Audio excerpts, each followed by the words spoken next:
so long, the country eyed Florida and its mysterious governor hesitantly. And now our worst fears have been realized. After careful plotting, Governor Basil Lisk has enacted his villainous plan to become the President of the United States and has left the world reeling. It all started with a gala, hosted by evil NASA's director and mysterious ally of Lisk, Buzz Aldrin. With the help of Kindergeist, Professor Persuasion released a hallucinogenic drug on the partygoers. To them, it seemed that the numerous pieces of art on the walls came to life. Buzz Aldrin forced these crazed victims to turn over all their resources. With this, he helped to fund the governor's campaign while also keeping some for himself. Step 2 of the devious plot was to eliminate any who had shown opposition. Lisk ordered tons of eels to be brought to him. Recently, he had discovered his powers had evolved to include controlling eels, and he used this to send the eels out into the country. Armed with poison, they traversed through the pipes and pounced on their targets. The casualties were many, and the country was thrown into chaos, leaving the perfect opportunity for Lisk to put his name forth for president. However, some escaped this purge, including the governor of California, the mongoose, as well as Investra. As part of their alliance deal, evil NASA asked Lisk to eliminate their bug-controlling rival. However, when the moment came, Investra's bugs warned her, and she got away unharmed. With this assassination attempt's failure, evil NASA recruited another villainous organization to their side, the Weather Channel. This group sent forth their weather-controlling soldier, Tommy Tornado, to finish what Lisk had failed to do. The attempt appeared to be a success. Investra lost nearly all of her bugs to the summoned whirlwind, and just as all hope seemed lost, Windshield flew in and saved her. Tommy Tornado reported back that it had been a success, even though no body had been found. The congressional vote was approaching, and something had to be done about the mongoose, who had acquired his nickname for his outspokenness towards Lisk. Once again, a solution presented itself in the form of the Weather Channel. Using their weather-controlling equipment, they summoned an earthquake that ravaged California and left it a wasteland. Troops were stationed along its border, and storms were formed to prevent travel by air and sea, while also disrupting all communication. The California citizens, including the mongoose, were imprisoned in their own state. The only person to make it out was Nightlight, who used his bed portals to appear outside the state, under the bed of Derek. Lisk covered everything up to the rest of the world long enough for the final vote to be cast. Governor Lisk is now President Lisk. He has moved the nation's capital to Florida, and now he eyes Europe as his next potential target. He appears to have won, but there is still hope. Some of our heroes have been directly impacted by these events, while others know that they must do something. Will our heroes be able to pick themselves up and band together? Will they be able to defeat the evil President Lisk? Find out now. This is part 2 of our special edition Headline Heroes.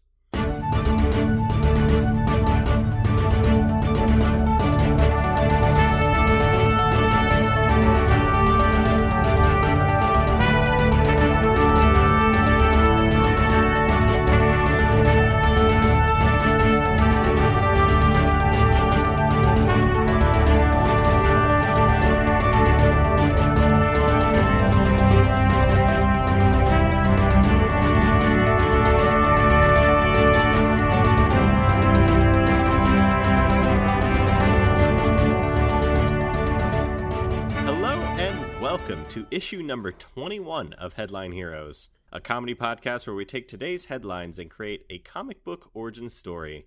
My name is Drew Mick. I'm Nathan Haynes. And I'm Tanner Ackerman. Well, boys, it is time. Part 2 of our 2-part series, our special edition Headline Heroes. What did we call it? Crisis of Infinite Headlines? Yes. So yeah, last week we took 3 random articles, and they all lent themselves into what was going on in Florida. We created an evil plan that I should say President Lisk enacted and ultimately led to him being elected President of the United States. That's kind of where we left it. So now this week, what we're going to do is take articles again, but this time we're going to talk about how our superheroes respond to this evil plan that has been enacted? How do they fight against it? So, Nate, did you want to give us a little bit of details as to how that's going to work? Sure. So something we've discussed off the air, sort of in trying to structure this a little bit, is we're going to sort of approach the plan that we enacted last week in 3 different theaters. So we have California, Europe, and then Florida itself. And so we're going to sort of break up our time here and sort of discuss how the heroes that we have will respond to the threats in each of those 3 areas. Each section each theater rather that we go to will start off with an article. Tanner will select one of us at random to sort of for each theater, and that we'll have to somehow incorporate that article into the hero's response to that theater, and that's the part of the plan in that theater rather. So I think does that about cover it? Is there anything I missed? Nah, I think you nailed it. Good job. Oh, hell yeah. Good job. Oh, Nate. thanks. Yeah. Good job. Reaching over, patting you on the back. Can I have what kind of gold stars you got back there? Anything? Well, they're not gold. Sorry. What? Do you have any stars? Wait, I've got some extra Miller High Life. How would you? Did you drink from it already? Well, that's not important. I've got some though. In this economy. All right. Pass it over here. Here you go. Oh, thanks. Sorry, it hit the table on the way over. Oh yeah. Apparently some. Yep. Why don't you take a sip of that? You bet I will. Oh boy, it's delicious. How would you describe it? Well, okay. So everyone out there wants to talk about how good beer is, but it's just regular beer. If only there were a beer that were better. Probably like the champagne of beers, I guess is what I would call it. But I mean that's coming off the old dome here. Like that's out of your butt right there. That's a Nathan Haynes original, and I will fight you if you tell me anything different. What the hell was that noise? Oh, sorry. I was trying to reach over for Nate's beer. My bad. Oh, I'm sorry. I should have seen that because we're all on the same theater of war here. Yeah, that glass beer can just busted right open. Well, it's a champagne glass. It's getting all over the keyboard and everything. All right. Damn it, so Tanner. I think I'm just licking it up off the table. Don't want to let any go to waste. You know what I mean? Yeah, just look around the glass. Ooh, the glass is painful, but it's worth it. the glass is where all the flavor is at. I don't know about you guys. Jesus. You know, they say you shouldn't have to chew a beer, but I disagree. What I've found is that glass tastes a lot like blood, and it's really a refined taste. That's the hops, it's very good. Probably. Yeah. Oh, yeah. Yeah, that's the hops you're tasting. All right, so.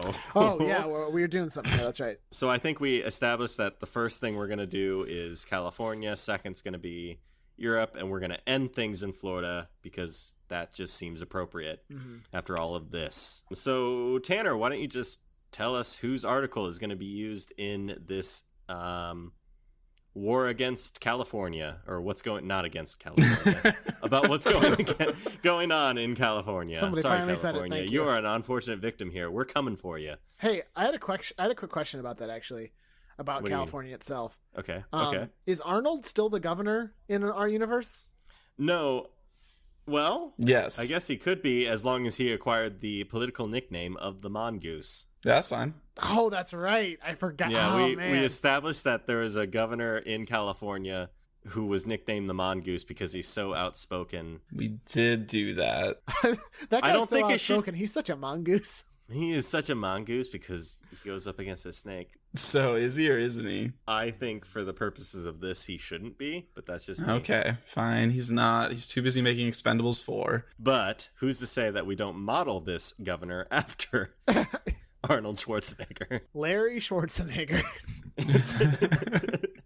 Arnold's stepbrother. He's not really talked about. Anyway, and he's called the mongoose. Well, yes. Sorry, Tanner. Go ahead. Who's the article? It's Nate. Perfect. You really left me hanging there. Oh, I didn't know what was going on. Trying to build up the suspense. All right. So my article, which I think will be interesting to see how we deal with this, is tens of thousands of mosquitoes swarm inside man's car. Well, so I think the obvious hero here to bring in Bushido Sobo is Sheriff Coleman. Derek. Wow, I thought that there was only one right answer. Turns out there was 3 right answers. So Florida was left. How is it like still California. like all California, wherever we are, was left with like all the storms and stuff still going on, or is it just like blocked off now? How did we leave that? No one's allowed in or out. There's storms raging all around, so like you can't fly in, you can't sail in. Probably doesn't look appealing to drive in, but I think like what it is that like the California border, as big as it is being guarded, I suppose. So it's the Weather Channel, it's Governor Lisk, Florida, just kind of blocking it off from the rest. And inside California, it was ravaged by a giant earthquake. Okay. Perfect. So, I mean, the mosquito in the room here is this has got to be Infestra. Yeah, 100%. Mm-hmm. This has got to be Infestra. And we left Infestra with Windshield. Windshield. Yeah. I mean, we don't have to say that she's still with Windshield. I don't know. I think it makes sense, though, because Windshield's, gonna fight the Weather Channel, and if she sees all these like storms constantly happening right on the border of California, they're gonna wonder what's going on and go there, and they may bring Infestra with them. So if we're gonna do that, which I like, we should also say that Nightlight has got to be in this fight. He's got to go back to California and help people, Yeah. And maybe they get in through with Nightlight's help. That he takes them through the Fear universe, and then they reemerge in California through a bed. Yeah, that makes sense. But so how does he get in touch with them, though? I don't know. They could run into each other while they're there. I mean, because I feel like Windshield still has an in to California, like with her use of the weather tech, like she might be able to bypass the storms. Oh, true, yeah. So we kind of left Nightlight in that he was appearing under Derek's bed somehow. I think that was just mere coincidence that he was doing that. Yeah, I thought it was... Or maybe what it was is that he appeared under Derek's bed because Derek is a public figure after taking down Teen Rex. Oh, I guess that would make sense. He leaves California. He's like, I got to bring help. Who's that guy on the news? Well, it's Derek. And so that brings in the Watchdogs too? Yeah, I think it does. I think literally a ton of people are swarming into California right now. Does that also bring Bushido Sobo in? Oh, that's a good question. Do you think that they want it? Would Simon want to get his grandmother involved in this? I think he would be all right with her fighting, but I think from a comedy standpoint, I enjoy the image of Bushido Sobo going to Europe, Simon staying in California, and having to get on his phone and explain how Wi-Fi works to his grandma across the world. Maybe she was vacationing in I don't know, where do old people like to go? The Canary Islands. Okay, the Canary Islands then. Is that real? Do old people go there? All right, so this speaking from a personal story in that I have been to the Canary Islands. The Canary Islands are basically the Florida of Europe. Oh, okay. In that a bunch of people vacation there. I see. Yeah.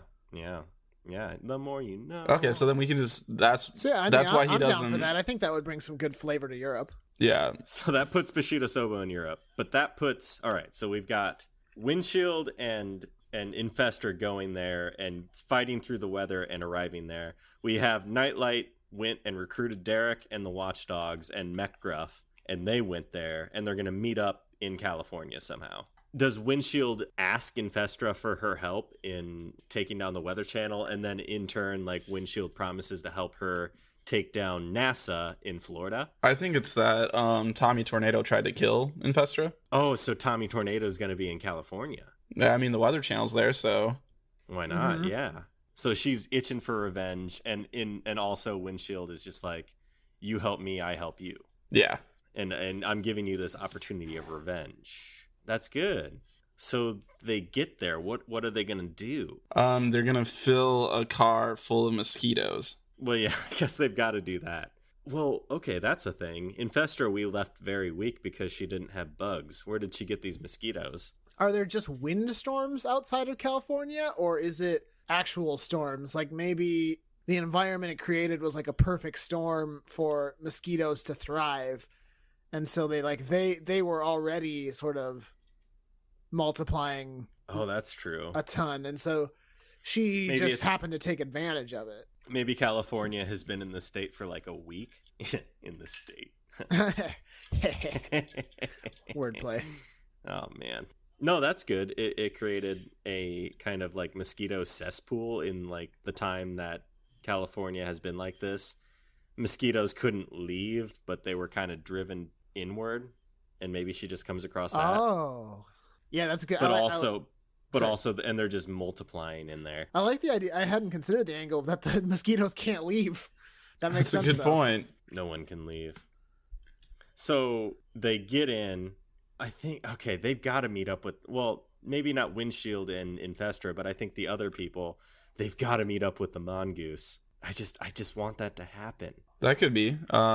Maybe their mission in returning to California is to find the governor. Hopefully that this governor is still alive. He can help them rally the people. That could be. Like, they know that he's, like, being held prisoner, like, in some super secure area because, like, Lisk hates that governor. And like, the heroes know that if they could get a public figure that's respected in the United States to come out and basically say, like, there's some real shit happening here. Oh, yeah, there we go. He would be a good beacon to sort of alert people that all is not okay in California. Boom. There it is. Mongoose. A regular dude, but with the most superhero name we could imagine. So what is the capital of California? Sacramento? I mean, I know, but I want to make sure that you guys know. Oh, okay. I'm pretty sure it's Sacramento. It is Sacramento. It's Sacramento. It's Sacramento. Oh, I see. Oh, okay. Thanks, Nate. Thanks. I got you covered. Yeah, man. It's Sacramento, guys. Okay. Okay, thanks, Tanner. I'm seeing here that the capital of California is the sea. All right, so let me pose this question towards you guys. We got to talk about this. Nightlight appears under Derek's bed, and we've established that those two plus the Watchdogs and Mechgruff are going to go to California. How does Nightlight convince Derek to do this and convince the others to do this with him? This is someone that never the met Watchdogs just blindly are like, yes, absolutely, let's do this because they're kids and they just want to like be heroes. Sure. And then I think Derek just gets dragged along because that's what the Watchdogs do to him. Like he like tries to be like no, and they make him go anyway. Oh, I gotta work tomorrow. Maybe he's like, Nightlight takes him through the fear realm under the bed. And Derek's like, you kids, get out from underneath that bed. Kids, get. And then he falls in himself, and then he's forced to basically come along because he doesn't know how to get out. It's a real Lucy Pevensey thing. All right. Yeah. Poor Derek. Maybe, was that too deep of a cut? No. Someone will love it. Well, do you guys know what I'm talking about? I have no fucking clue. You mean like Lion and the Witch in the Wardrobe? Yeah, that's the name of the girl from like two people out there will piss their pants at that. Holy shit. Narnia. Some old man out there is having a fucking heart attack after hearing how good your joke was. It's a good joke. It's a good joke. And they meet a fawn named Mr. Tumnus. Like, is he a man? Is he a fawn? Like, man, come on, choose one. I don't get it. What's he trying for here? What a wild world we live in. A fawn? Pfft, crazy. Baby, it's a wild world. This is all gold, guys. This is great. Let's play that song to completion in this episode. Just Wild World. Cat Stevens. It's a great song.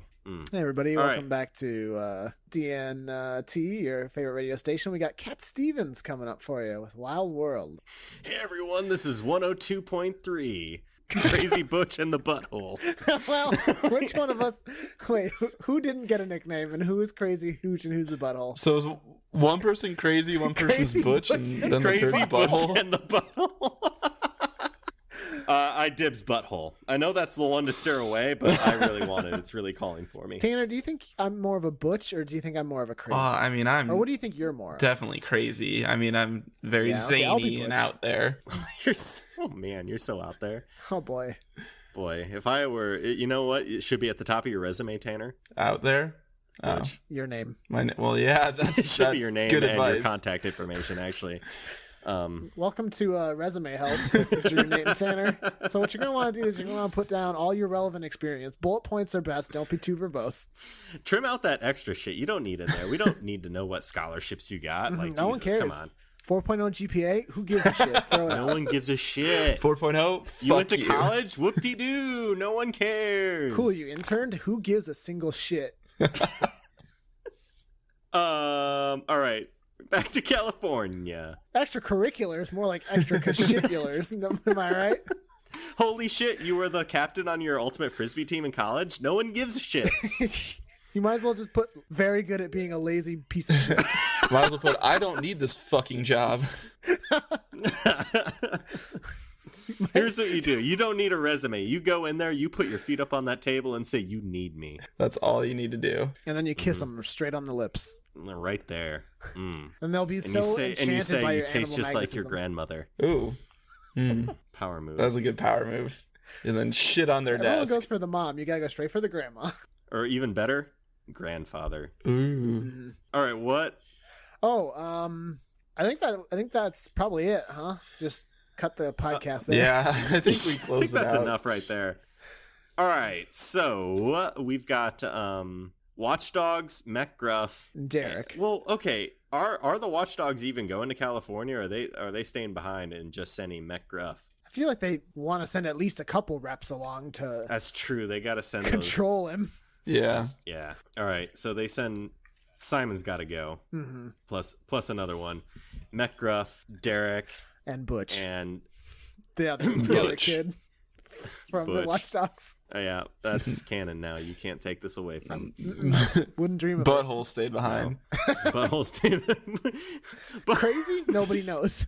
Butthole is kind of a victim of it's kind of a bullying situation. My name's Clancy. Yeah, okay, Butthole. Oh, That's a real stupid name. I have an idea of for when they meet up with Infestra, actually.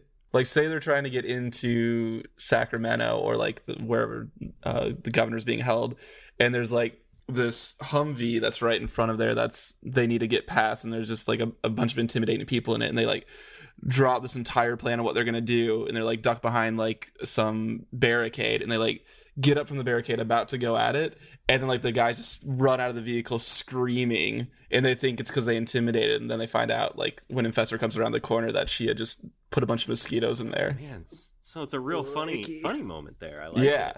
And they're like, who are you? And she's just like, why are there children here now? Exactly. They are all kids, aren't they? Well, not Derek. Derek in our mind is kind of a child man, Yeah. but he is a man. He is a full-grown man. Who is super good at whatever he needs to be in that given situation if somebody asks him for help. Is that correct? Yeah, I don't know how Derek's going to be much use here.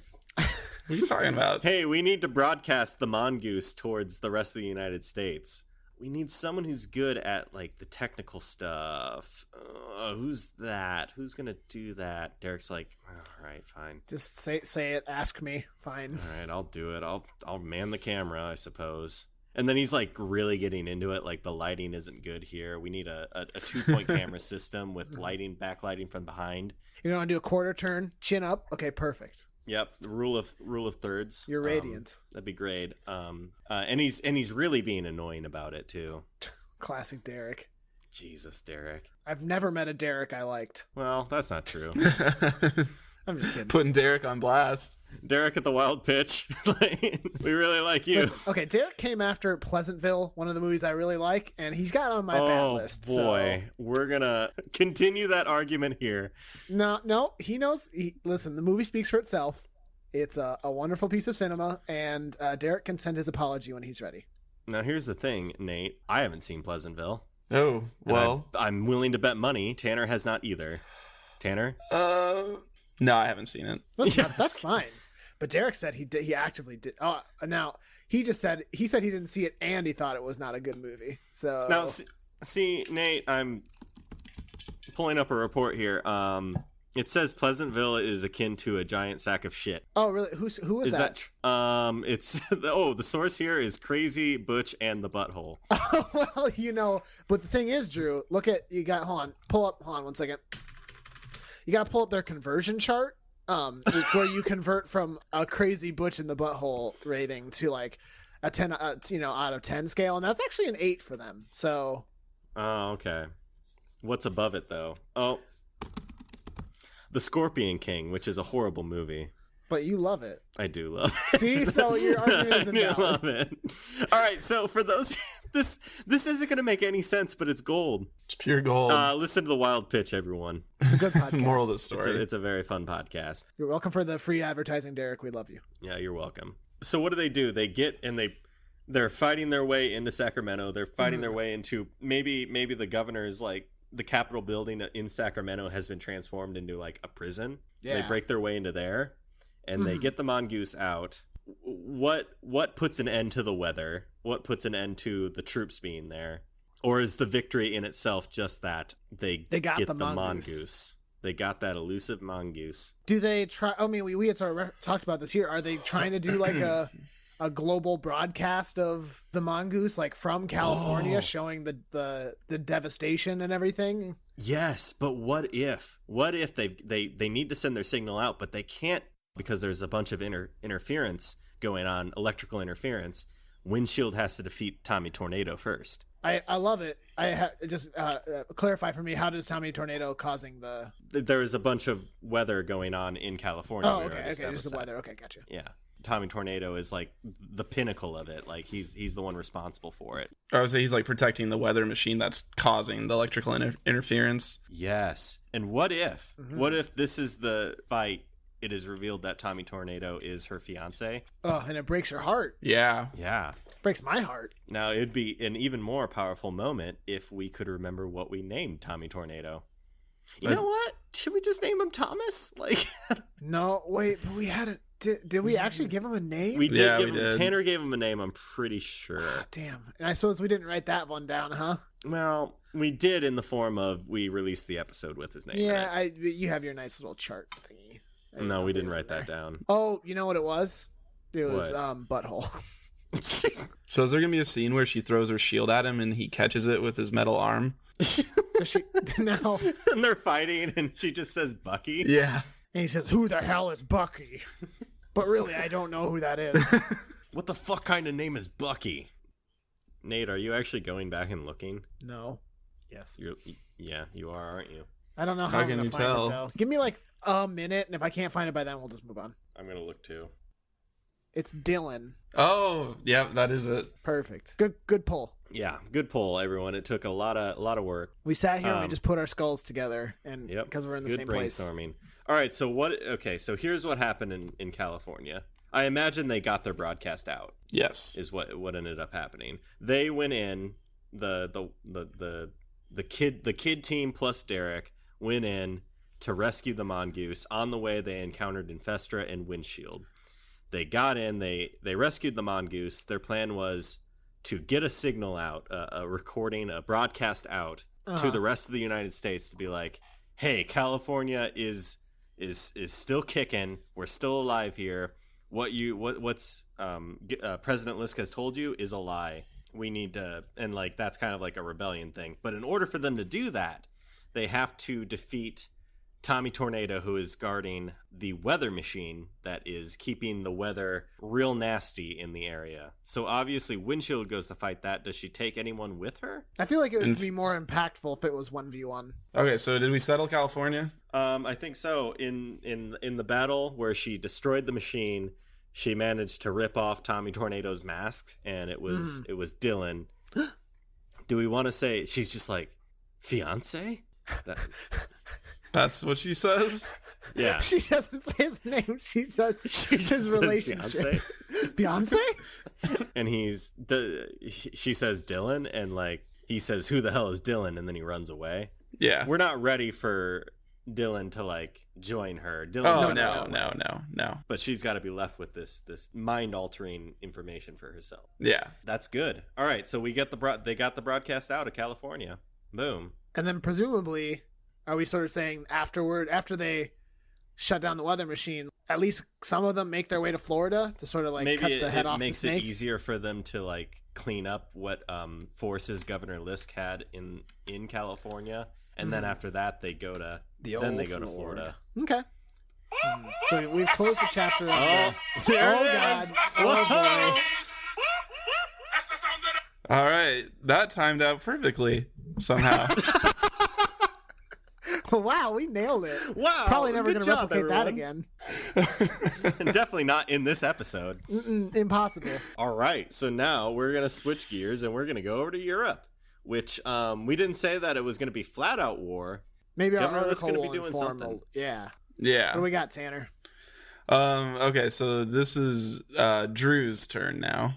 Perfect. So my article is Belgian town makes 10,000 egg omelet without cracking under pressure. I was really hoping I would be selected as Europe. Oh, that worked out. It really worked out.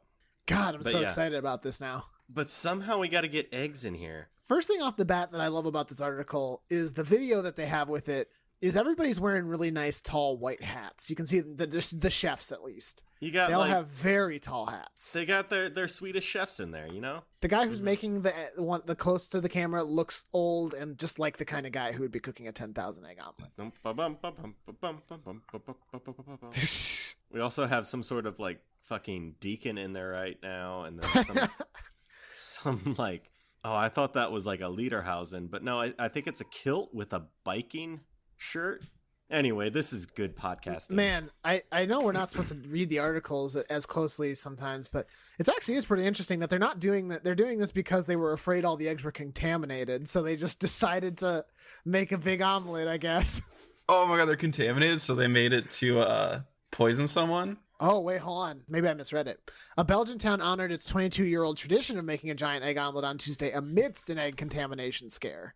So I thought they were cooking them because of the scare, but they're just doing it. So there was a chance that maybe the eggs were contaminated, but they trudged on anyway. Man, they're so brave. It's like, people say heroes don't exist in this world, and they're wrong. They're wrong. Oh, hold on. This is the related article here. Entire Belgian town dies of mysterious salmonella poisoning. Well, do you think that's related? No, I think that's okay. Oh, okay. So what are we doing here? Where should we start? Well, sorry. Hey, Wait, hold on. Get off of there. Bad. Okay, Tanner, I'll get down. Jesus Christ. Tanner really shouldn't talk to his girlfriend that way. Sorry, I'm back. What happened there? Nate decided to start climbing all over everything. Hey, you know how I love to be up high. I like to see everything. I feel safer. Okay. So, remind me who our heroes in Europe is, and I guess for the audience as well. All right. We got Double Shot, John Krem, Optimus Prime, the Donkey Legion. Well, they're villains. That's true. So I imagine I would love it if we could get the Donkey Legion in there, and that like Governor Lisk contacted them and was just like, "You want carrots? I'll get you carrots. You just fight for me." So they're storming their way across Europe then. There's like a meetup of Double Shot and shoot, John Krem wasn't his actual name. Long John. They're meeting in their coffee shop and just, well, shit's about to happen. We got to get over to America and help them. And then Optimus Prime walks in. It's just like, Germany sent me. I'm with you guys. And they go outside to go to the United States, and there's just a shitload of donkeys just standing right there. Hold on real quick. Optimus Prime just walks into the coffee shop. How big is this coffee shop? It's pretty big. What if we reverse it? What if they go to Optimus? Because he's obviously well known. He is a public figure. So they're like, we're Double Shot. No, I like the idea of Optimus going into a coffee shop and ordering a fucking latte and then telling them the name. It's Optimus, and they just can't spell that right. They put Optimus, which Optimus. If I had a nickel for every time. Drew, how many Optimuses did you have come in to your... Only one, if you'd believe it. I can't. Yeah. Actually, I have a real question about names on cups. Okay. Did you ever fuck up somebody's name real bad that you know of? Not that I know of. Hey, that's pretty good. Yeah, I don't think so. No one ever really brought it up to me. It kind of reminds one time I handed this very sweet old couple their drinks, and a lady looked at it, her drink, and was just like, "Oh, it's a work of art." And her husband looked at me and then looked at her, and he was smiling, and he said, "How did you know his name was Art?" And I was just like, "Oh my god, this fucking guy." And then he looked at me and winked and was smiling, and I fucking I loved him. He was awesome. She just groaned and walked away. She threw it in his face. I want a divorce. I'm so alone. Art, we've been beating around it for so long, but we need to. I think it's got to happen. His name is actually Art. They've been married for 35 years. This is the final straw. He fucking always makes that joke. How'd you know his name was Art? That I didn't say anything. I didn't say anything, Art. I hate you. They met in high school. He farts. That was a work of art. God damn it, Art. No, I wish my name was Art so I could just make that joke. Oh, it's such a good joke. Man, the goofs. So are you serious that you want Optimus going there, or do you think I think it makes more sense for them to go to Germany. What if he's like fighting the donkeys in Europe? It's one of those these scenes like he's struggling to hold off the donkey onslaught, and like maybe Double Shot and Long John come to his aid. But John Krem is just that's a good idea. Name that I don't really. It's so good. Maybe it's a little too like pat on the back of me, but when you said that, and I remembered, I was like, "Fuck, that's dumb and funny." I love it. It's so dumb. So the Donkey Legion has been contacted by President Lisk and was just like, "Hey, why don't you just romp around in Europe and like cause some chaos?" And they're like, "Are there carrots?" And he's like, "Tons of carrots. Yes, of course." They start attacking Germany. Optimus like steps in and starts, doing his thing, but is soon overwhelmed. And just when it's about to go poorly for him, Double Shot comes in and Long John. So do they defeat the? I mean, the Donkey Legion has to survive, right? Yes, they do. I think what happens is they turn the tide of the battle, and the Donkey Legion orders a full retreat. It's not worth all those carrots, man. Yeah. Well, maybe that they retreat, and their plan is to attack another time when they're more equipped to deal with this new threat. Are they only fighting the Donkey Legion, or is Governor Lisk sending some of his own troops over? Who's he got in his employ right now that would be a worthwhile person to send over? The Omen Shaman. Didn't we have him doing something, or was he just all we had him doing was literally sign spinning in front of the White House. Yeah. Stupid. we could send Kindergeist and all of her troops over, including Omen Shaman, and they meet up with the Donkey Legion. I have a question. Okay. We have a breakfast article, and we have a breakfast villain. Oh man. Is there any way to get the old Baconstein in here somehow? I love where your head's at. That's he was not at all discussed last week. Nope. Blank slate. How could we get him over to Europe? Does President Lisk understand the inner psyche of Baconstein? He's like, I know you like to do bad shit to get your dad's attention. It would be super bad, taking over Europe. And he like convinces him that to help him because it'll put the public eye on him again. Yeah. So he in the time that he is president, because maybe he's been president for a little bit. It's not like an immediate turnaround that he's going to be. Yeah. How long do we think it's been? Like, should we say definitively it's been? I mean, 3 we said like years. A week-ish, but okay, maybe not 3 years. It's probably been at least a couple weeks, maybe a month. Yeah, I think that's fair. So in that time, he recruited Baconstein. He's planning his war. He sends Baconstein over. Did we want him to send Kindergeist over? No, I don't think he should send a whole group, because then that's an act of war. He's trying to do like small espionage. All right, yeah, all right. So he sends Baconstein over. It's just like, hey, be my ears over there. Meet up with them. Yeah.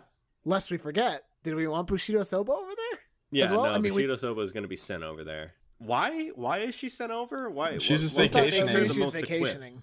Oh, right. Canary Islands. Maybe she went to go visit. The Canary Islands. That's right. Well, wait. What were you gonna say? I was gonna say, well, maybe she wanted to go visit Belgium. Like maybe she has a deep love of Belgium for some reason.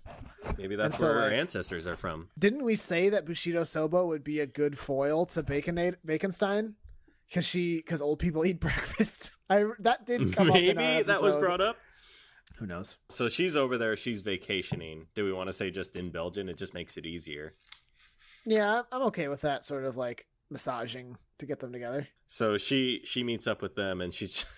I imagine there's some phone call, just like, Simon, is that you? And he's just like, yeah, I'm kind of busy right now, Grandma. What's going on? I'm in Europe. Oh shit, Grandma. Oh no. Now time zones.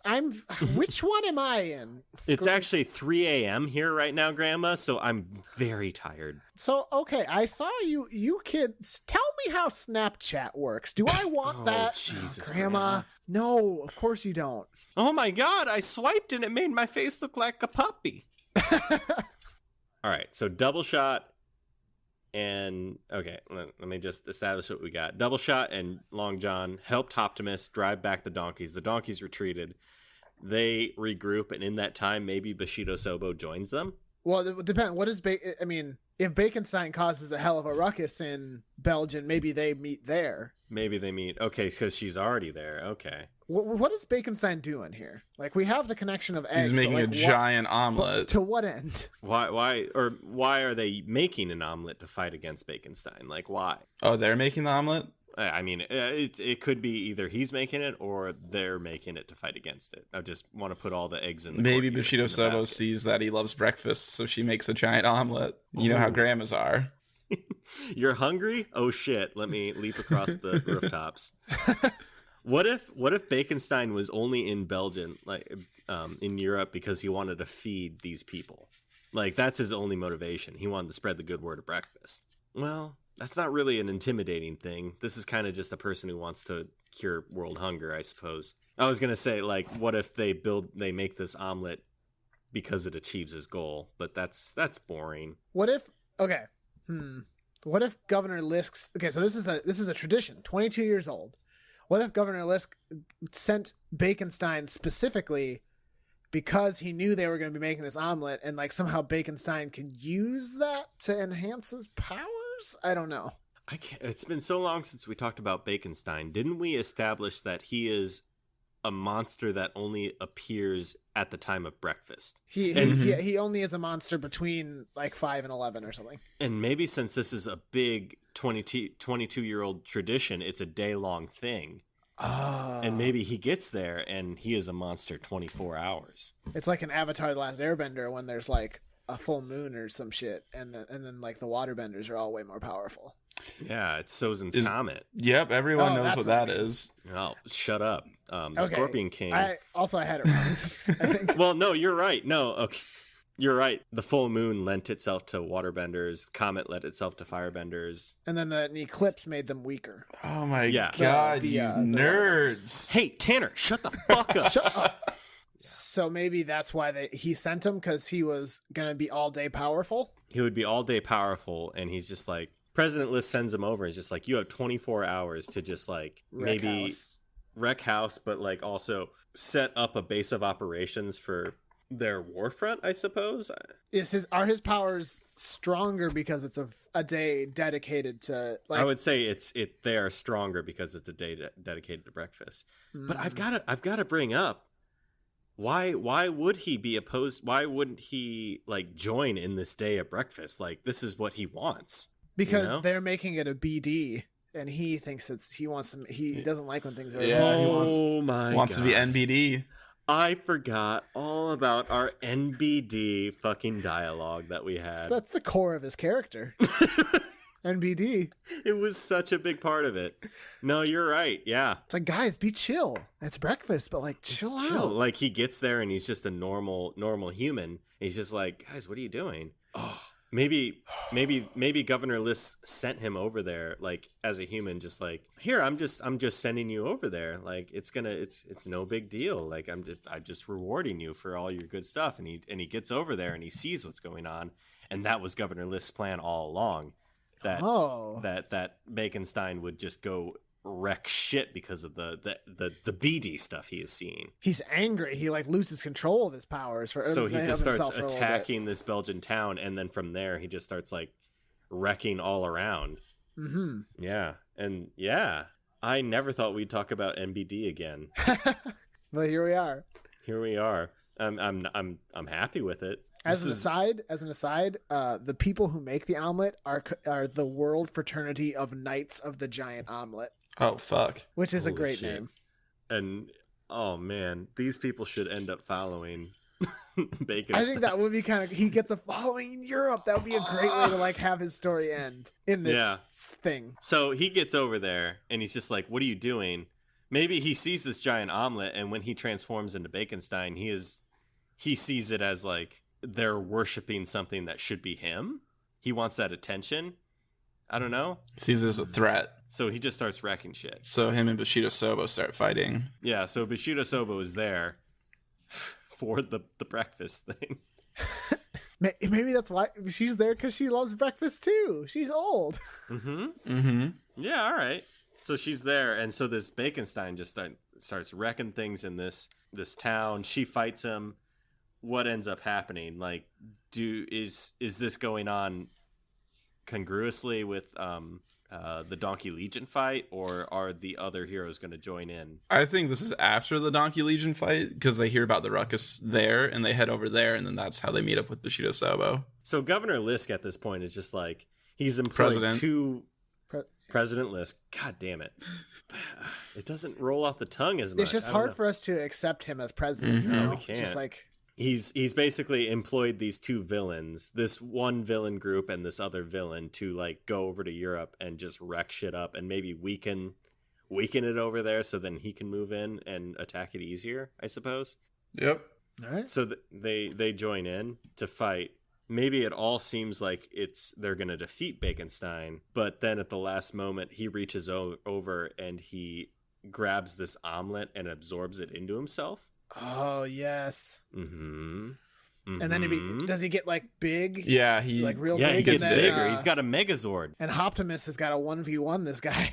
Well, how big is this? How big is Baconstein going? As big as Optimus. Maybe he's just like slightly bigger, because if we want to have him survive to form the Knights, maybe he's 40 feet. 42 feet. Holy shit. So while this fight is going on, which we're going to talk about the details of this fight, the World Fraternity of Knights of the Giant Omelet are watching this and are just like, holy shit, this is what we wanted. The omelet has been like a false idol up to this point. Like, the true god we worship is this one. Maybe it's fulfilling some prophecy. Yes. But that's its own thing. Like, that'll be addressed later on. That's how we're going to end it. They're not really in this fight right now. So we've got maybe a 40-foot monster against these heroes. Yeah. That's so cool. So what's going to happen? 40-foot breakfast monster, no less. So obviously Optimus is trying to go toe-to-toe with it. Now, does John Krem, Long John, maybe we established he can be kind of like a Clayface kind of figure. Can he like make himself bigger and real doughy? Oh. Or what if he makes himself real doughy and then he attaches himself to Optimus Prime? Yes. And they combine and they're kind of more equipped to fight this giant omelet monster. I'm just trying to think of a combined form name. So like it's going to be this robot, and he's got dough armor on him, I suppose. That is and maybe he can like throw out his arm. Like Optimus can throw out his arm, and like a little like dough whip will sort of reach out and glom onto Baconstein and pull him closer, like that kind of stuff. So that combines those two, and they're going toe to toe with it. What's Bushido Sobo and Double Shot doing? I wonder if Espresso, the fast one, wouldn't maybe be trying to get people out of the way. Like, there's some real so they're running damage crowd going control? on here. Yeah, I guess both of them, at the very least, Double Shot, I think, are both well equipped to like help people get out of there, because obviously this would have drawn a large crowd. Yeah, this omelet. And Bushido Sobo, I don't know. Well, could be doing anything. I don't know if you remember, since this was way back in the first episode, but we said under times of like dire circumstances, the sword actually completely takes over. Oh shit! And she goes fucking. It's like full samurai armor. Yeah. Mm-hmm. Oh she's yeah, doing this sick is perfect. flips and stuff. So she's fully armored, and she's just like, the sword is completely in control, and she's like hopping all over this Baconstein. Oh my god. Simon, this is perfect. Hello, it's me. My cane is all over my body. Grandma, what the fuck are you talking about? My sword, Simon. Oh, Jesus. Not in control, Simon. What do you want for Christmas? Why have you? Are you eating enough? I worry. You're so thin. Oh man, that's perfect, Tanner. I forgot that was a thing. Yes. Thank you. That seed we planted in episode 1 is coming to fruit 4 months later, finally. I suppose. Jeez. Oh, I'm so proud of us. So obviously the thing to do here, says Tanner. All right, so they're fighting this thing. Double Shot's running crowd control. It's Optimus and Long John together, along with this fully armored Bushido Sobo, fighting this this fully evolved Baconstein.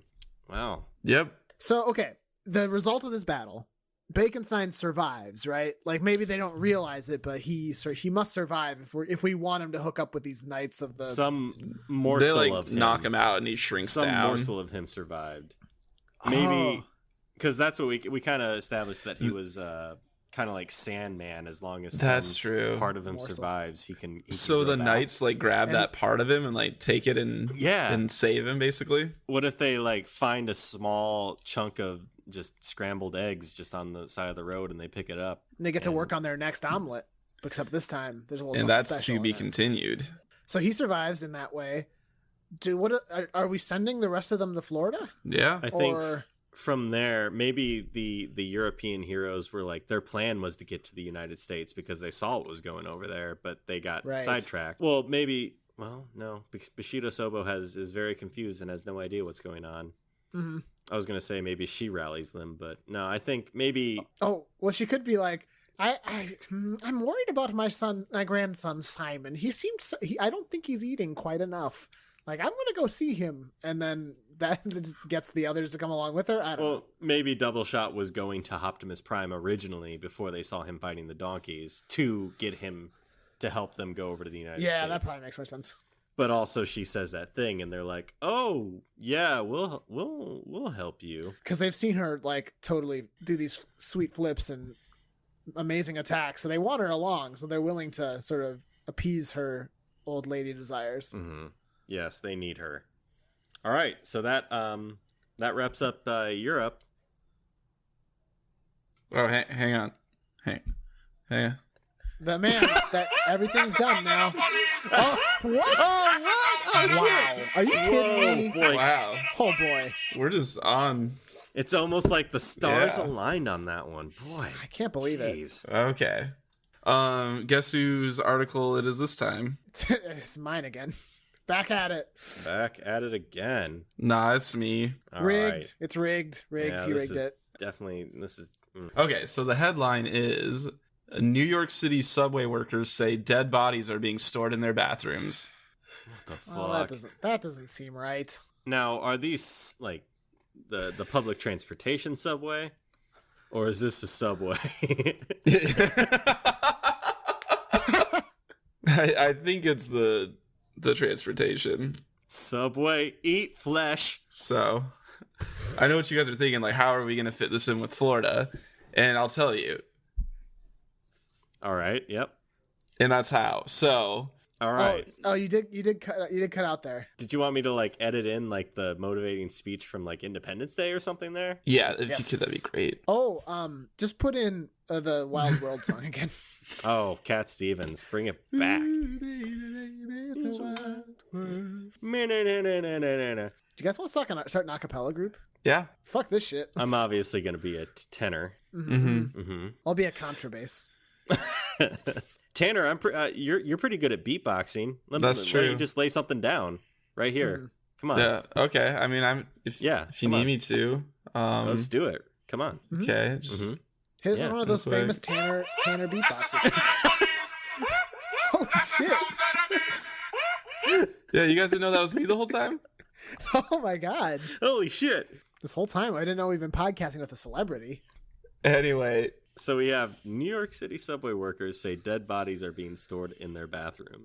They're saying that. I just have a question. So are we approaching this section as though like, okay, the heroes are on are on Florida's doorstep, like, or are we saying something? We're gonna have some stuff happen and then they're gonna show up. I guess whatever. The first one, I thought. Whatever will make this article work, I suppose. But we should maybe set up who's going to Florida right now. We've got Derek, McGruff, and the Watchdogs, Windshield, and Infestra. Yes. And then also the European crowd of Bushido Sobo, Double Shot, Long John, and Optimus Prime. They're all converging on Florida right now. Florida, which includes NASA.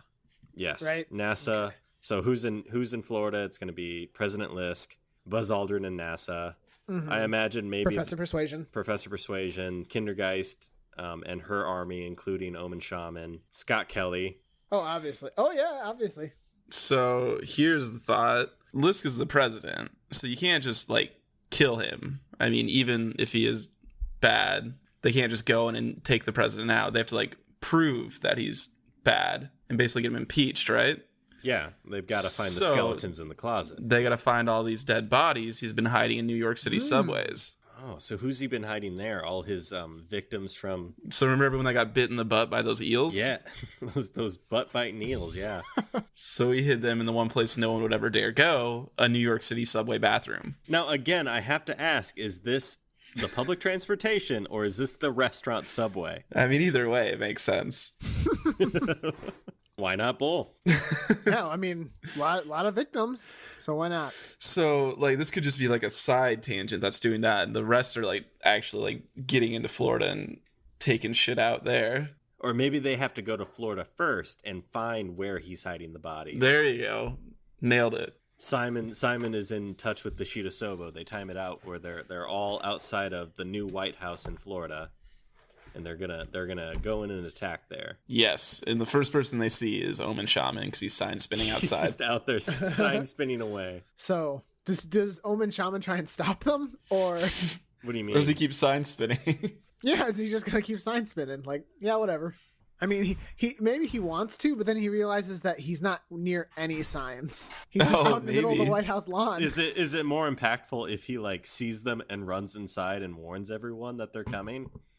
So then it's a serious like Civil War huge battle, everyone against everyone. Then he like runs in and he's like, President Lisk, they're here, they're coming, and he's like, where? I don't see any sign of them. And then Omen Shaman points out the window and says, "There's your sign," and like across the lawn. Oh, then he suddenly sees the 30-foot doughy robot. He's crawling over the White House wall. He's Sorry, like, I was just trying to think of what it would be like to be John Krem, like tearing yourself apart and putting yourself on the top of a robot. Just like, what would that mentally be like? Probably pretty shattering, and maybe a little.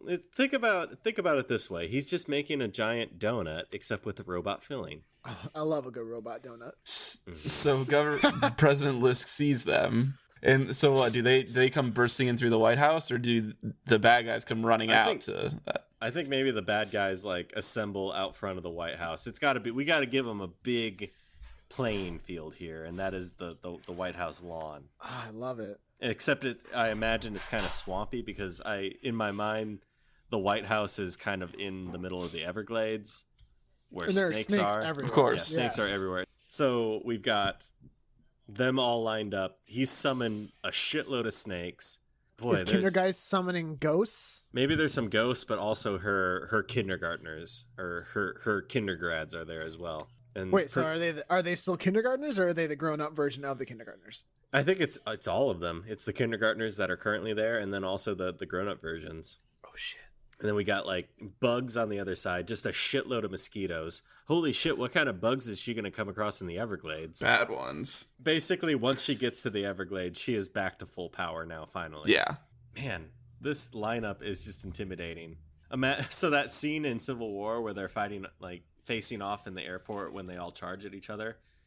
Imagine that, except stupider. Exactly.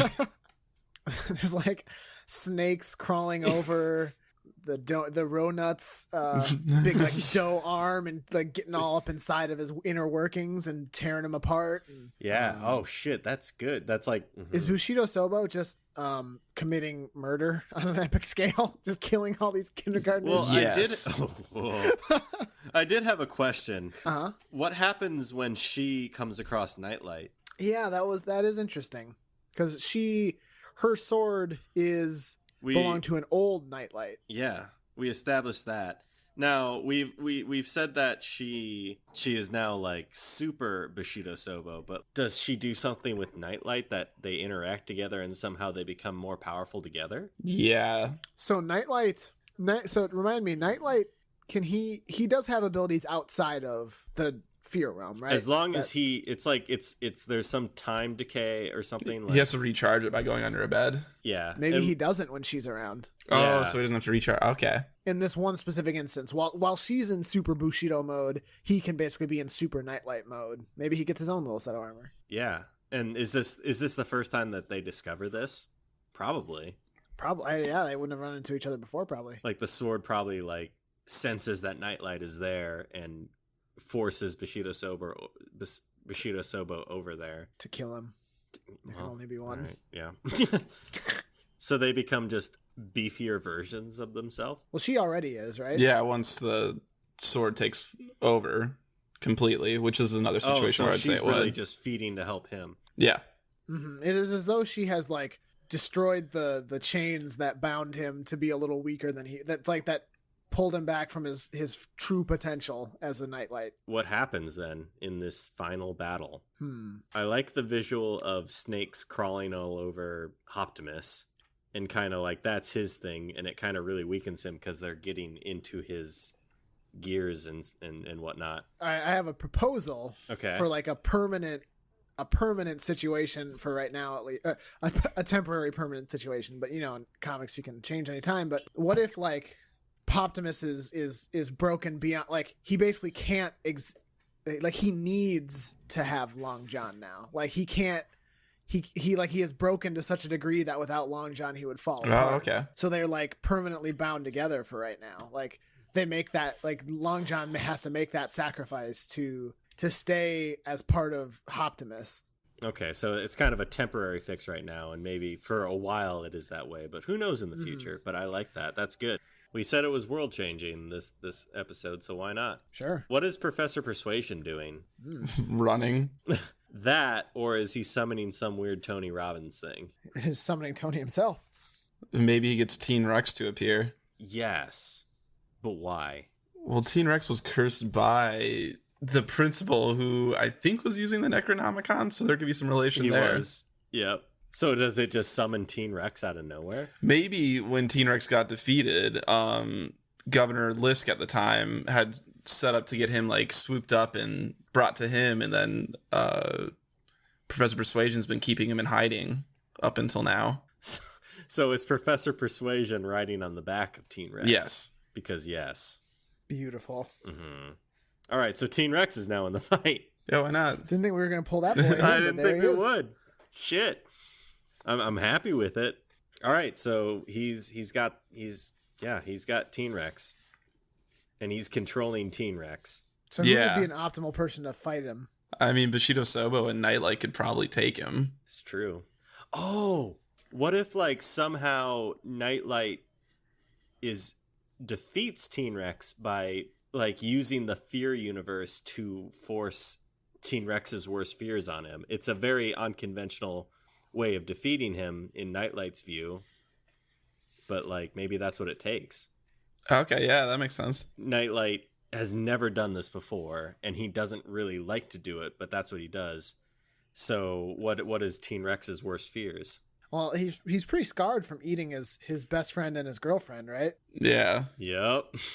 So, just make that scene play out in front of him again. He just like he brings exactly. those avatars forth, and like it really it scares Teen Rex again, and Teen Rex runs away. Damn, Yep. Nightlight, you hardcore. And yeah, I feel like that really goes against Nightlight's code of honor, but it was maybe necessary. he does that and he like temporarily loses his like armor. Maybe for the rest of the fight, he's out of it. He's just a kid again. I like that kind of a little like redemption, not so much redemption, but like he's got to examine what it means to be Nightlight and like what. And he can't just use his powers for evil like that. And maybe in the future after this, Bushido Sobo helps him with that. Boom. What if this? Maybe it ends up going Anakin Skywalker route, where like he gets a little taste of that dark side, and maybe he likes what he tastes. You know. Ooh. All right, so who's left? Omen Shaman. Who's going to go toe-to-toe with Omen Shaman? Who do we got left? Who's... I mean, because we talked in the Omen Shaman episode about Bushido Sobo being particularly good because she can't read signs, but because without her glasses. But like, is there somebody else that has yet to be tapped that we could use? Someone who can't read signs? Or dog? Just in general. Oh my god. Mech Gruff. So yeah, Mech Gruff and the Watchdogs. So how do they get McGruff to attack specifically the Omen Shaman? What's he doing? How are they doing that? Is there a way they convince him he's the mailman? Yeah, that's exactly where my mind was going. What if, could we get Espresso and Jitters to work together to basically get a mailman's outfit and using their like ability to move through things and super speed, get that outfit on. There it Shaman. is. That's the one. Oh my god. That's what they do. Just like shoom shoom, and all of a sudden he's in a mailman outfit. He's like looking "What the around hell?" like all bewildered, and Mech-Gruff just really starts growling. Just tears him up. Like before this happened, Omen Shaman was holding up a sign that said "No dogs allowed," and that was keeping Mech-Gruff at bay. Because Mech-Gruff understands. He's a smart dog. Yeah, he's a good boy. And then suddenly, Omen Shaman is a mailman, and shit, that sign doesn't matter. That's perfect. I love it. So Mech-Gruff just beats the shit, like tears into Omen Shaman. Yep. Yeah, all right, so that's that. Kindergeist. And who's left to fight Kindergeist? I mean, really, Double Shot and Espresso are still left, unless they're just running interference all across the battlefield. But also Windshield. No, Derek. I'd say they're left. Derek and Windshield. Oh, is Tommy Tornado in this at all? No, he ran off. You're right. Also, Buzz Aldrin and NASA might be in this fight. Maybe Buzz Aldrin and NASA are hoping that Governor Lisk can handle, like, they want to stay in the shadows. Yeah, I think they're bailing the second they see it go bad. What about Scott Kelly? Because once they reveal that all these dead bodies and they get Lisk impeached, Scott Kelly's going to still be there to become president. Like, I can't believe that he did that. Oh my god, that's crazy. I had no knowledge of this. Is Infestor going to allow that to happen? Well, I mean, this is going to be like it. An impeachment takes some time, so she's not going to be there right there when it's happening. That's also another thing. What is Infestor doing? Because Infestor, like, wasn't the whole thing with this, Infestor is going to go up against NASA, right? Yeah. What if in this fight, like, before the fight starts, there's this giant space shuttle, and it transforms into a giant robot, and then it's fighting against Infestor. Infestor finally defeats it, thinking Buzz Aldrin's going to be inside. Nope, he's not. He was controlling it remotely somewhere else. Okay, that works. If we want NASA to be there, I think that's a fun way to do it. Or maybe it's Scott Kelly in there. I don't know. No, I say empty, but that takes care of what she's doing, so we don't have to worry about that any further. Exactly. Yeah. As far as Kindergeist, I mean, it could straight just be Windshield knocking her out. Yeah. I mean, she's got like the power of tornadoes. We've got to discuss that children are in this battle. What are they? What happens to them? Maybe she gets them away somehow, like her wind abilities. I don't know. Yeah, maybe she just lifts up all the kids and carries them away. Or Derek transforms into a safety guard and like lures them away. Huh? Yeah. Wait. Yeah. If like okay. So. What could? Yeah. I like that. I like the Derek inclusion. That. That includes Derek, as much as I love the idea of Derek just like kind of running around in the battle like, what the fuck do I do? But yeah, maybe... Does anyone need help? What's going on? I don't know. What could, maybe beyond that, what could Derek transform into to break Kindergeist's hold on these people? An ice cream. Yeah, exactly. I was going to say that. Really? Yeah. It was like he just gets in an ice cream truck and drives away and the kids all follow him. Where the fuck does he get an ice cream truck? Don't worry about it. Let's not get all wrapped up in the specifics. And then he lures all the kids away and Kindergeist doesn't have anyone left to work for her. I like that. So even the adults that Kindergeist has under her is really wants ice cream. Yeah. I mean, who doesn't? So that ice cream right now. So Kindergeist is left like defenseless without her army around her. Yeah. And Windshield finally like swoops in and takes her out. So with one person we haven't talked about is Governor Lisk or President Lisk. Save the best for last. Well, who fights him?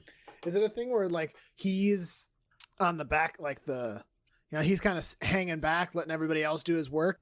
I'm wondering if we could have a moment where like it's him versus everybody. Like this is the final. Like it could be like think there's a better person to take him out 1v1. It could be like the scene in the Avengers when Loki sits up and all of them are standing there right over him. That's exactly what I was thinking of. Perfect. So then he's like, "All right, well," and he puts his hands up in the air, like he surrenders. And during that time, the Watchdogs were actually going through his office and they find the details of. The two Watchdogs.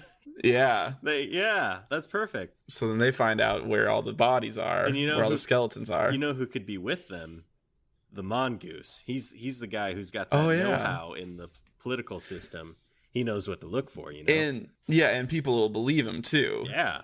Oh. So then he goes on TV talking about that, and then the cops like go to all these places, find all these dead bodies, and boom, starts the impeachment trial. I mean, I think it's beyond impeachment by that point.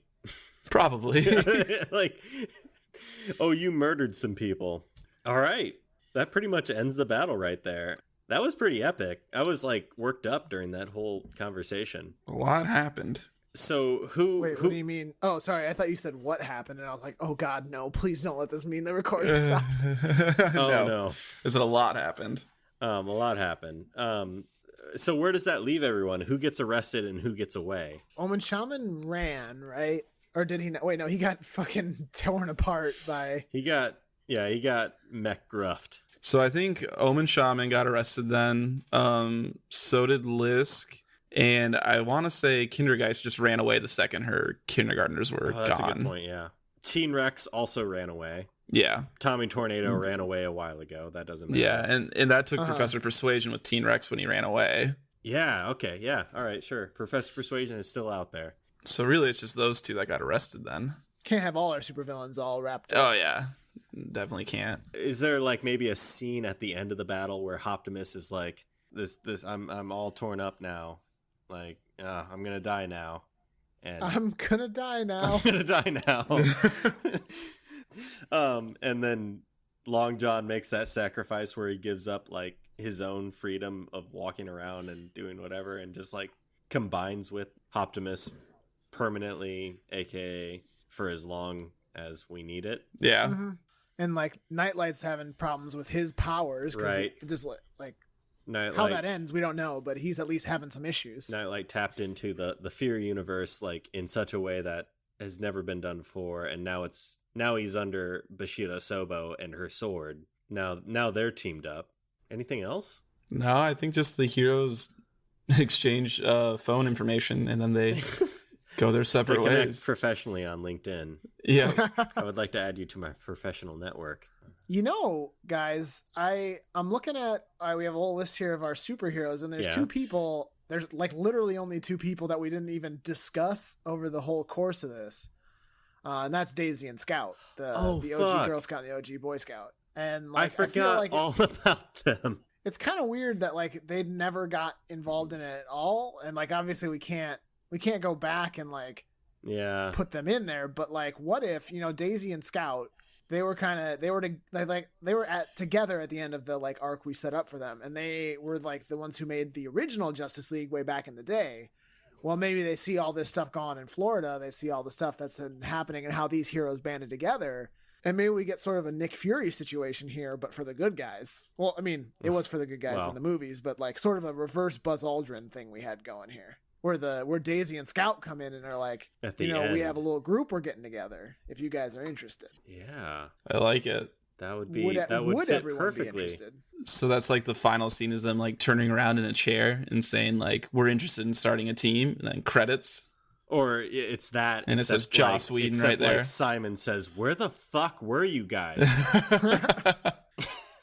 Optimus almost died. Like we almost died. Jesus. Yes. Who would join in their Justice League? Because maybe some don't want to. I mean, Derek probably wouldn't want to, right? No, yeah, he absolutely would not want to. Mech Gruff and the Watchdogs would probably jump at it, right? Hey, they'd be all over that, yeah. Yeah. Maybe Daisy and Scout are like, we can help you figure out. We can give you a dog training class, and you can get a merit badge, and we'll help you sort of hone Mech Gruff. Bushido Sobo maybe, but maybe she doesn't want to because she feels responsible for Nightlight right now, and they aren't ready to join in yet. I already have a bridge club, thank you. I'll stick with my own. So yeah, I'd say that she's out for right now, at least. Yeah. Double Shot? They'd be in, I think. Yeah. Wouldn't they? Like they could almost like officially set up their own like European branch of the Justice League. Like someone's got to watch out for what's going on in Europe, so like they have their own little section of it like that. Along with the Optimus Long John combo. Mm-hmm. So those three individuals, well, four, but two are combined. They join, but they are overseas. They are their own branch. Windshield? Boy, Windshield's gonna be a no. They're gonna be looking for Tommy or Dylan. Oh, that's a good point. I guess that's everybody. That's everyone? Sheriff Coleman isn't going to be in it because he didn't know about it. Yeah. And, well, we're forgetting. What about Infestra? Oh, good point. Oh, she bails hard. She says, I've still got to fight against NASA, and I do this alone. I think so, yeah. But and maybe it's a periodic thing where they're constantly trying to convince her to join. Okay. She's like an anti-hero for a while. Yeah. We did it. We brought just about everyone back in. Yeah. Except for Sheriff Coleman. And Catatonic. That's true.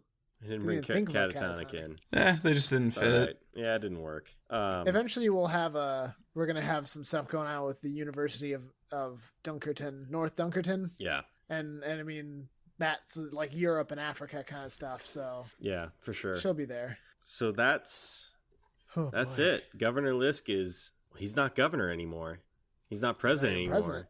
He is Prisoner Lisk. Mm-hmm.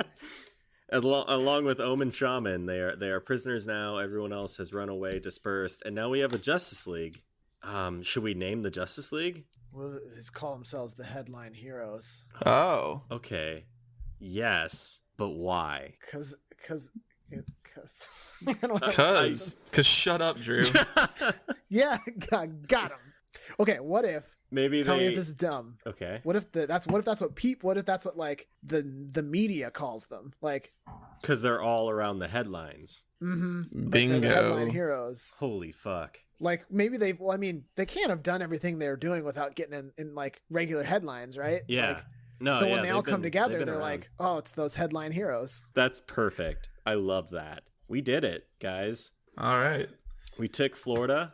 We set up something there, and we fought against it, and our heroes prevailed. We won the day. Sorry, I gotta ask one more question. Mm-hmm. What happens to Florida? Like, who's governor now? Oh man, I don't know. Is it re-annexed? Is it still just like a wasteland that no one wants to touch right now? I'm trying to think if there's any logical person to step in. Does Buzz Aldrin try it? I think for right now, Buzz Aldrin's got to step back. That's fair. I think it's just a general like rebuilding project. Reconstruction. Yeah. Okay. And leave just that one open. Yeah. I mean, if we come up with something in the future that we can put in there, let's do it. The mongoose gives some aid over there, you know? Yeah. All right. Should I? You want to wrap it up? Should I? Okay. All right. So this has been issue number 21 of Headline Heroes, part 2 of our Florida saga, featuring just about everyone. A good old-fashioned fight against evil with all of our good heroes. So, again, we, as always, wanted to take this time to thank Brett Jacobson, who created the art for our show, as well as we wanted to thank Carl Sorensen for creating the music for our show. Carl's website is carljsorensen.com, so give that a look-see. As always, if you have an article you'd like to see us discuss, our email is headlineheroescast@gmail.com. Go ahead and email them at us. Otherwise, definitely feel free to tweet them at us at headline_heroes. So yeah, thank you again for listening to us for our special 2-part episode. Thank you for joining us, and we hope you will pick up the next issue of Headline Heroes.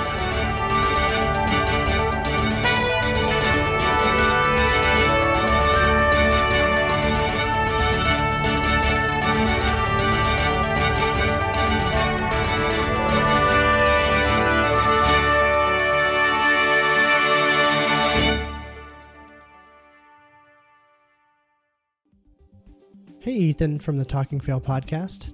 Yes, Tyler, also from the Talking Fail podcast. Now that the lucky listener has listened to this fine podcast, what should they do now? Why not try our podcast, Talking Fail? Talking Fail? Where could someone find such a mercurial podcast?